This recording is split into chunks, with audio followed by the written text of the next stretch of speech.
everyone, I hope you're all well and making the most of the penultimate day of Innovate Textile and Apparel.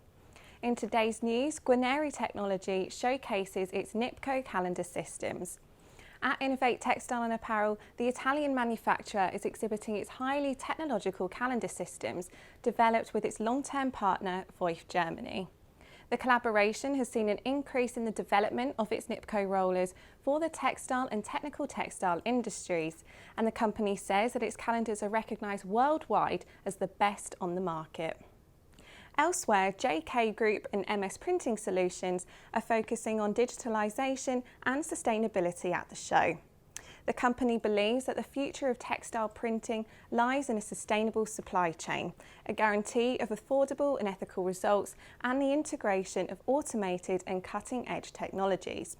In fact, the pandemic has actually accelerated the company's actions, enhancing its solutions that combine connectivity, sustainability, innovation, and overall cost reduction. Lastly, DyeCoo showcases its sustainable textile dyeing technologies. DyeCoo is a Netherlands-based engineer of CO2 dyeing technologies. The technology uses reclaimed CO2 as the dyeing medium in a closed-loop process. When pressurised, the CO2 becomes supercritical, and when it's in this state, it has a very high solvent power, allowing the dye to dissolve easily. Thanks to the high permeability, the dyes are transported easily and deeply into the fibres, creating vibrant colours. Now today I also wanted to mention a competition that Bruckner is holding at the show. So the company has said that anyone who visits the company's booth between now and the end of the show, which is Friday the 30th of October, they'll be automatically entered in a draw with a chance to win a stand-up paddleboard.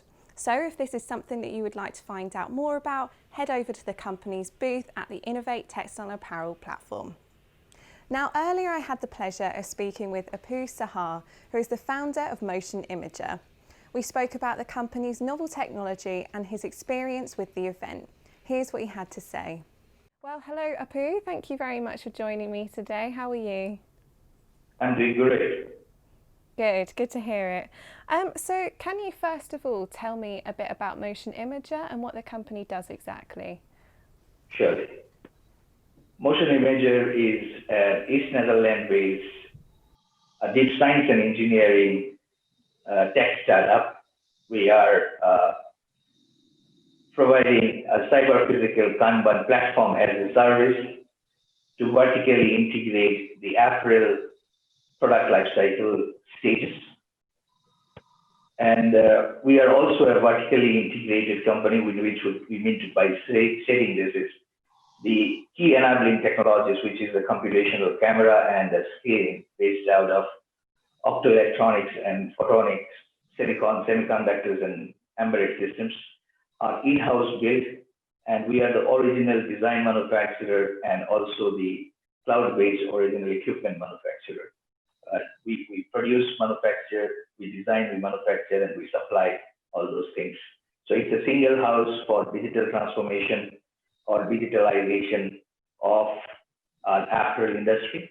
They don't need to really integrate or interact with many people. So we are the single provider to translate the much of the non-digital part of the apparel industry into a complete digitalization, which was never ever possible as on date, because whatever the tools they used to work with, they are mostly creating digital islands, which was creating a lot more hiccups. Okay, interesting. Well, it sounds like your technology is quite novel then. What has the reaction been to your product so far?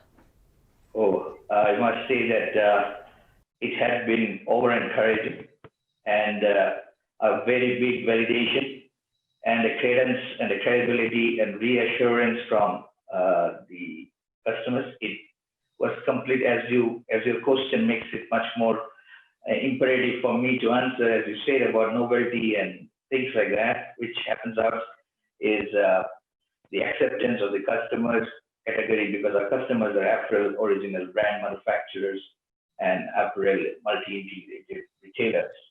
So getting a feedback from them was one of the testimonials. We are pretty pleased with it. we found that the problem that we are solving had been a long-standing problem for decades together for apparel industry, and we are arguably the only solution provider for this. Okay, right. And so can you tell me how simple or complex is it to deploy your tools and screens? I mean, how long would it take to, I don't know, try and digitalize a factory of, say, 200 sewing machines, for example? It is as simple as you buying a smartphone and switching it on and it starts working. So it's as simple as soon as the cameras and the screens come onto your premises, be it your factory or the retail outlet, you just switch it on and it starts working and operating.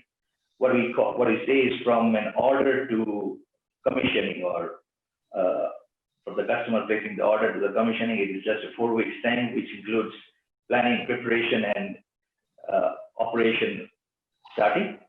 So one of the key challenges for apparel industry was and is for most of the time is apparel industry is natively physical, and making digital physical industry like apparel industry, where there is craftsmanship plus there is a lot of physical machineries, the work pieces are moving. It is quite a challenge to digitalize them in the conventional way, where natively digital companies like telecoms and others could easily do it. For them, it was required for a radical solution, and at the same time also to make it very simple to use. So what we say is it is as simple as a smartphone to switch on and you start operating it. And from the screen point of view, it is so ubiquitous and so simple to use. It actually has got no interface. From the user point of view, you just need to tap it, that's it. Okay, well, I'm sure people will be happy to hear that. So finally then, can I ask you about the event so far? I mean, what have you most enjoyed, and how does it compare to maybe a physical show, for example?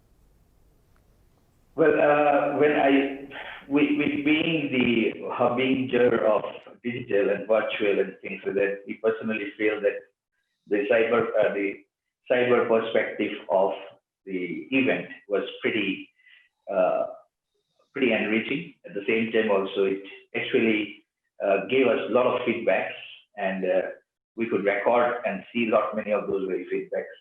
We saw a very inclusive participation. There was an intrinsic understanding about the visitors' behaviors and what they actually liked and what they commented, because there was no other option or taking across the verbal or the non-verbal cues. But this time it was more, you could see black and white reactions, response, or some of the extension of advices, suggestions, and others, which was pretty welcoming. And I must say that if I would have been having a chance, this could be a new model for many companies like us, wherein we do have multiple product features or product cycles releases that keeps on taking place across the year, but we don't have a platform wherein we can go and release them, because we need to wait for such events to happen, and these events used to be seasonal. So in case it can be made 12 months, then many companies can actually come and do their product release in such a manner where they can see that, okay, this is there, and we don't need to wait for 6 months or 7 months to really come have a go-to-market plan, because we need to align it with such kind of events which used to be physical. Okay, well, I'm pleased that it's been useful to you. That's great. Well, thank you, Apu, for joining me this morning. It's been interesting to hear what you have to say. Thank you. Thank you. Next up, we have today's roundtable. This session is called Leeds City Region, the Fabrics of the Future. Now, the UK's Leeds City region is renowned for its strong textile industry, combining heritage and tradition with modern and technological innovation. So this roundtable brings together a group of people who are involved in something called the Leeds City Region Textile Sector Showcase. This is an initiative that aims to profile what the region has to offer. If this is something that you'd like to learn more about, then please head over to the Roundtable tab to watch the show at 12 o'clock UTC. Okay, well that's all from me today, but I will see you back here tomorrow with your final show update. See you then.